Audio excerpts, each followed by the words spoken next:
Okay, so let's preview the front end in our browser. You can see it looks exactly like the example I showed you earlier. So we've got settings, name, and then our save button.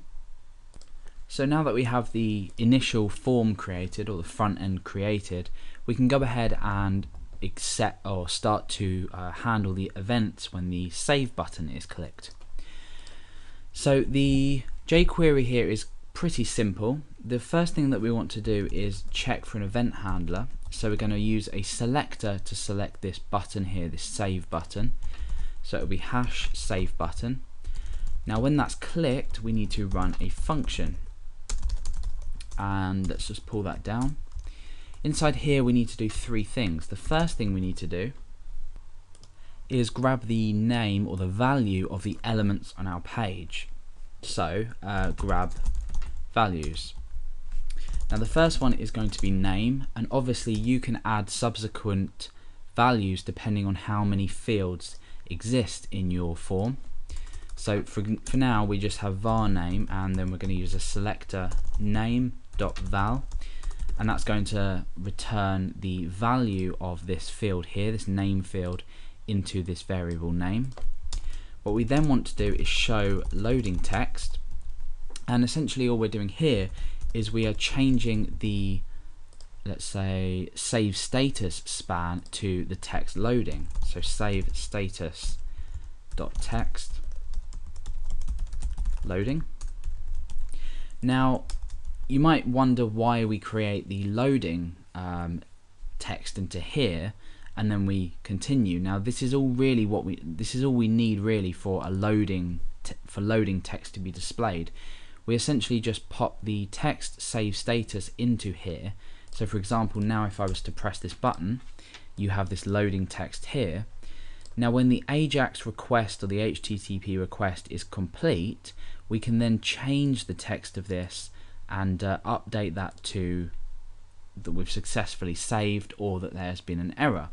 And therefore in the meantime, while the AJAX request is loading and the data is being sent, this will always be displayed. So that's an easy way to create our loading symbol, or this could even be .html, and you could go ahead and place some kind of image in there that would show the loading status of it.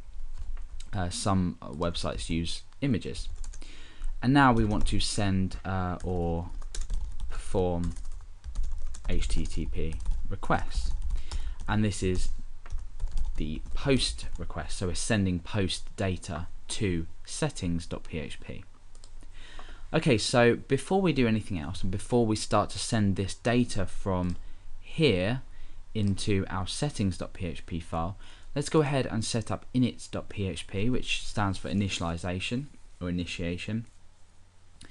And the first thing we want to do is start a session. This is so we can make use of sessions. Like I said previously, you may already have some kind of system to do this. Well, this may be implemented already.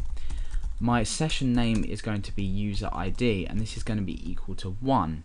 Now this would vary depending on which user is logged in. However, I only want to update where one exists as a user in the database, and that is just for the simple reason that we're not going to be creating a whole registration system just in this tutorial.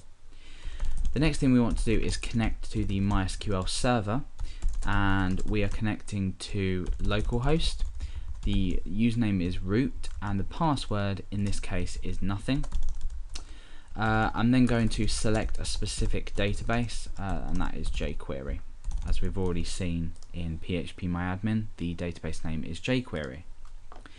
Okay, so now that we've done that, we don't need that file anymore to be open. We don't need to, well, we'll leave it open, but we don't need to type anything else in there.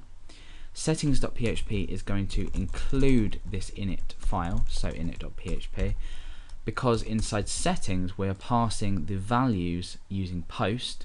So we're passing this value inside of here to settings.php. So we need to include our database and session data in order to update our database correctly. Okay, so inside ajax.js we need to send some data to a file which is our first parameter. and that is php/settings.php. That's this file here. The next thing we need to do is specify which data we are actually sending and the variable name.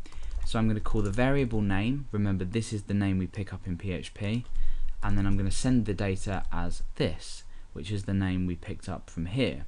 So this is the variable name that we pick up in settings.php, and this here is the actual value, which is the name retrieved from the name field in our page.